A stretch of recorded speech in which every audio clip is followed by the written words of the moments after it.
πρώτα απ' όλα να ευχαριστήσω και εγώ για την πρόσκληση εδώ στο Attica Green, σε ένα χώρο που μου θυμίζει τις βασικές μου σπουδές και την επαγγελματική μου δραστηριότητα, μιας και προέρχομαι από το χώρο της εκπαίδευσης και ακούω δίπλα μου εκατοντάδες παιδιά που στην ουσία είναι η βάση πάνω στην οποία πρέπει να στηριχτούμε για να πάμε στην επόμενη μέρα που έχει σχέση με το περιβάλλον και τα προβλήματα που ο ίδιος ο άνθρωπος δημιούργησε σε αυτό.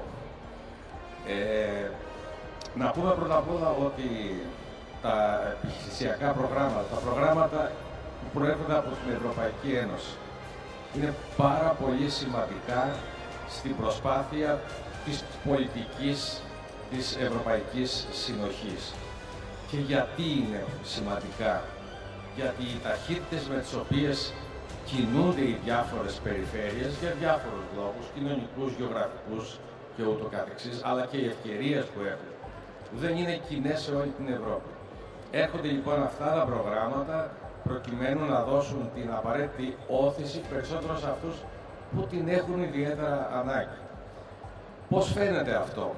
Θα μπορούσα να σας πω και εγώ και έχω μπροστά μου στοιχεία για συγκεκριμένα έργα τα οποία είτε έχουν γίνει στο προηγούμενο επιχειρησιακό πρόγραμμα, είτε έχουν σχεδιαστεί και έχουν ξεκινήσει ήδη για το επόμενο πρόγραμμα, το 21-27, το οποίο μάλιστα μπορώ να σημειώσω ότι το ύψος του αγγίζει τα 628,4 εκατομμύρια ευρώ.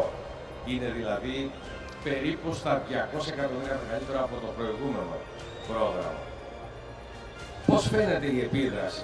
Θα σας μιλήσω τώρα ως πρώην Αντιπεριφερειάρχης Οικονομικών, λέγοντάς σας ένα χαρακτηριστικό νούμερο για να καταλάβετε την όθηση που δίνουν τα προγράμματα αυτά όταν επιτελούνται σωστά και πώς επιτυγχάνουν το σκοπό τους.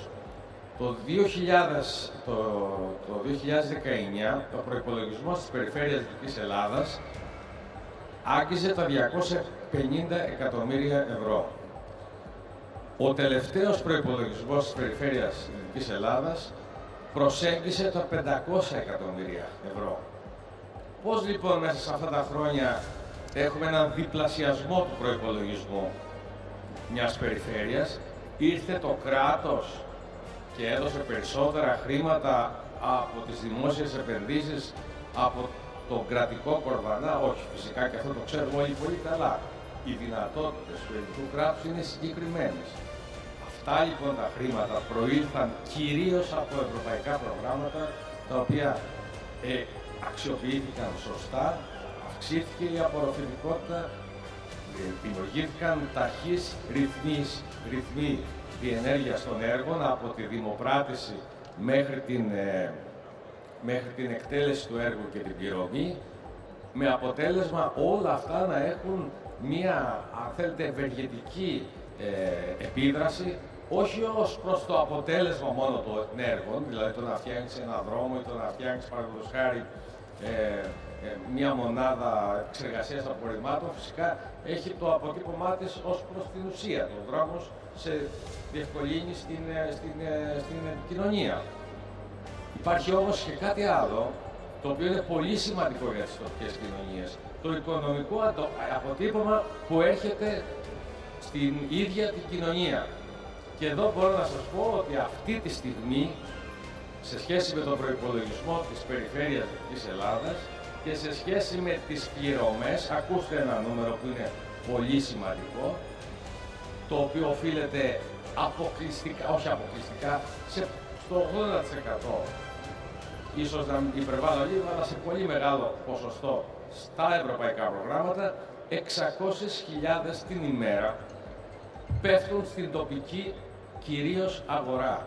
Έρχονται δηλαδή στην τοπική αγορά και δίνουν αυτή την ανάσα που χρειάζεται η τοπική αγορά.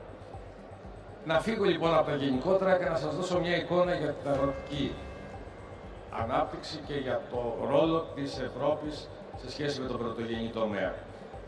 Φυσικά και εδώ η λειτουργεί ως μοχλός ανάπτυξης, και δεν το πω παιδιά, και όχι μόνο ανάπτυξη αλλά και βιωσιμότητας, διότι όπως σηκώθηκε και νωρίτερα από τον κύριο Δήμαρχο, βρισκόμαστε και όσοι δεν το έχουν συνειδητοποιήσει, κακώς δεν το έχουν συνειδητοποιήσει, στην καρδιά της κλιματικής αλλαγής. Έχουμε να αντιμετωπίσουμε λειψιδρία. Μπορώ να σας μιλάω επί ώρες για το περσινό καλοκαίρι που αντιμετωπίσαμε στον κάμπο της Ηλίας και το φράγμα του ποινιού. Αντιμετωπίσαμε ζωονόφους, πανόλη, ευλογιά. Άρα λοιπόν έχουμε ζητήματα βιωσιμότητας και ταυτόχρονα πρέπει να φροντίσουμε έτσι ώστε να πάμε μπροστά. Δηλαδή να αναπτύσσουμε τον τομέα ο οποίος για την περιφέρεια της Ελλάδας είναι ο υπεύθυνος του 30% του ακαθάριστου περιφερειακού προϊόντος και είναι υπεύθυνος για το 28 με 29% της απασχολησιμότητας. Καταλαβαίνετε πόσο σημαντικό είναι.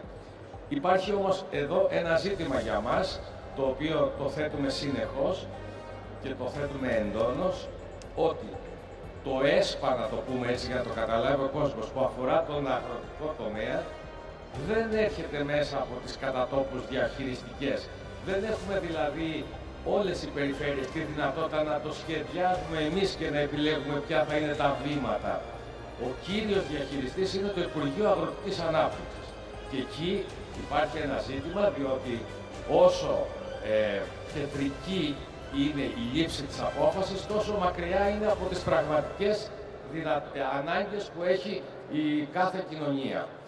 Εδώ λοιπόν είναι ένα ζήτημα που σε αντίθεση με τα υπόλοιπα, με το υπόλοιπο ΠΕΠ, όπου οι κατευθύνσεις και τα έργα σχεδιάζονται κατά αποκλειστικότητα με βάση με τις κεντρικές κατευθύνσεις, αλλά με ευθύνη της τοπικής κοινωνίας, εδώ στο τομέα του της πρωτογενούς ανάπτυξης υπάρχει ένα σοβαρό ζήτημα. Κλείνοντας λοιπόν να πω ότι ναι, όποιος δεν έχει συνειδητοποιήσει ότι η συμμετοχή μας στην Ευρώπη, η ενεργή συμμετοχή και η δυνατότητα που μας δίνεται μέσω αξιοποίησης, σωστής αξιοποίησης όμως, είναι μακριά και πρέπει να παραμείνουν μακριά τα προηγούμενα χρόνια των επιδοτήσεων και όλου αυτού του σκοτεινού παρελθόντος. Όσοι δεν έχουν συνειδητοποιήσει ότι είναι ευεργετικός παράγοντας, κάνουν ένα πάρα πολύ μεγάλο λάθος. Σας ευχαριστώ πολύ.